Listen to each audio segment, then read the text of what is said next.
Shalom Chaverim, welcome back to our discussion of Sichos HaRan.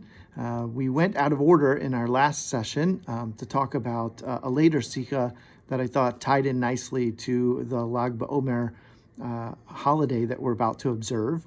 But today we're going to get back on track, and I think you'll see that it ties in nicely to Lag BaOmer as well as to what we were talking about previously. If you recall, in the last class about Sicha 156 and the previous Sichos that we covered in the class before that, we were talking about the importance of cleaving to a tzaddik, attaching oneself to a tzaddik, to a righteous person, and how important that is for so many different reasons.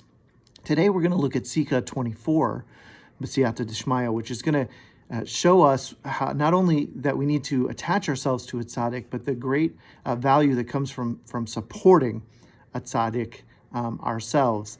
And it contains a beautiful parable here at the beginning. So I'm going to just read the beginning, and then we'll talk about what it means. It says, the level of those who help support a true tzaddik is very great and precious.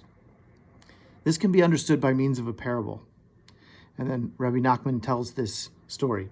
Once there was a son who became separated from his father. The son greatly yearned for his father and the father for his son. Eventually, the father decided to visit his son. At the same time, the son made up his mind to visit his father. They began to travel toward each other, and as they came closer, their yearning grows all the more. They continue to travel toward each other until they are separated by just a few short miles. The father begins to feel such great longing for his son that he realizes he will not be able to endure it for the last few miles. The son also realizes that he can no longer hold back his emotions. If he continues for those last few miles, he will be so overcome by his longing that he will literally die. They both decide to cast aside their yearning and put it out of mind. Just as at that moment, a coach comes along and swiftly brings the son to his father.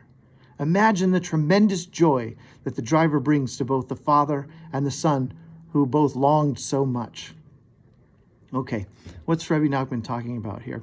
You know, we've talked before about how Sichos HaRan are sort of these more casual conversations of Rabbi Nachman, in contrast to Likutei Maharan, which are the more advanced discourses, the more complicated discourses. But there's another level that Rabbi Nachman is famous for, which is his storytelling.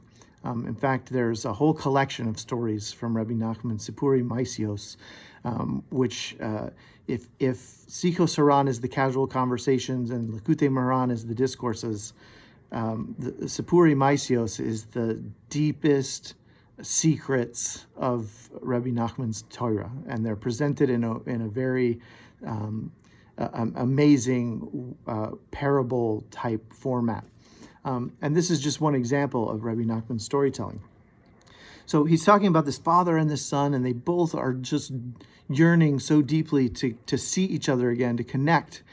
And as they're both getting closer to each other, they're getting so overwhelmed with this yearning to be together that the yearning itself almost becomes a disability, and it gets in their way, and to the point where they just can't take it anymore. And the son is worried that he's going to die if he goes any further.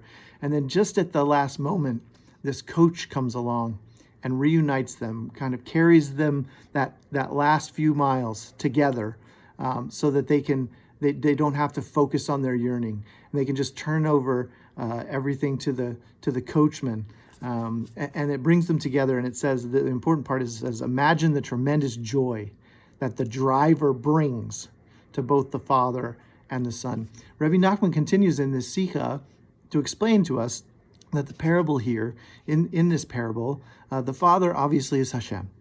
That should have been pretty obvious, I think. The son is the tzaddik. The son is this righteous person who is, attached to Hashem and who wants to get close to him. Who is the coach? The coach driver? The coach driver is the Jew who supports the tzaddik.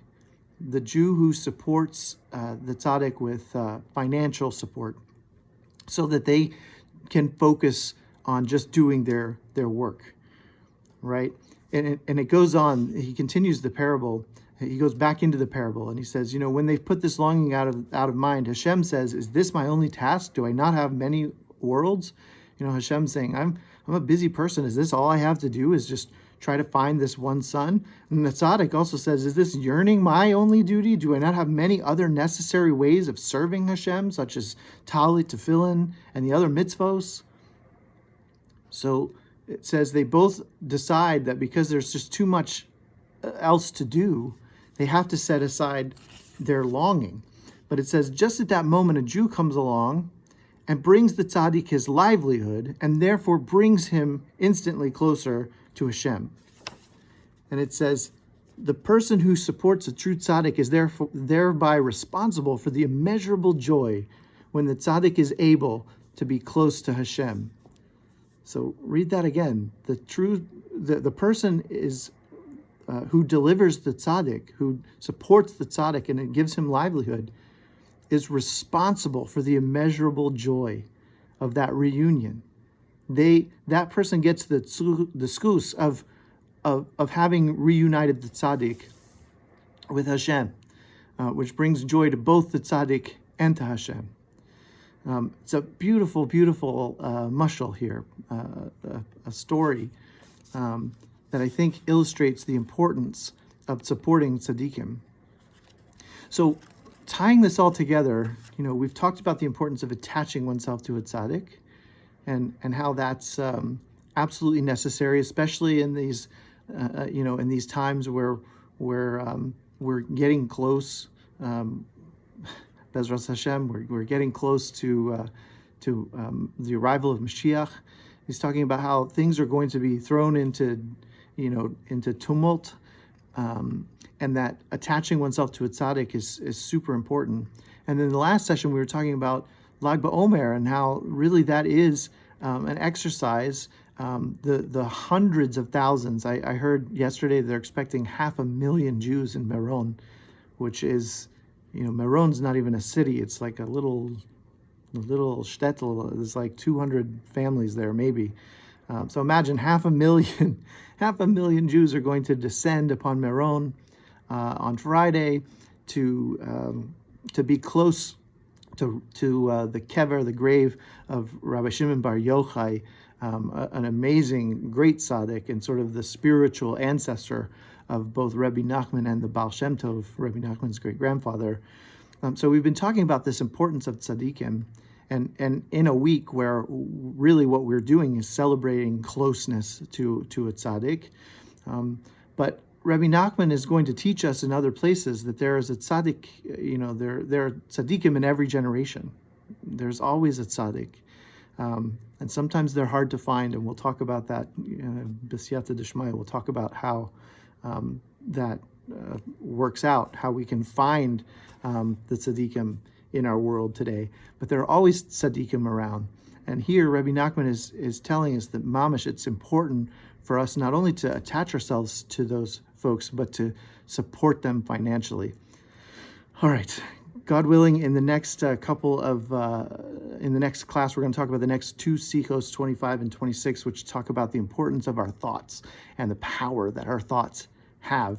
But in the meantime, I wish everyone a joyous and festive Lag BaOmer, and I hope that you find in that celebration some way to attach yourself to Rabbi Shimon Bar Yochai and to all of the tzaddikim who are his spiritual descendants, including, of course, Rabbeinu Nachman. All right, thanks for tuning in.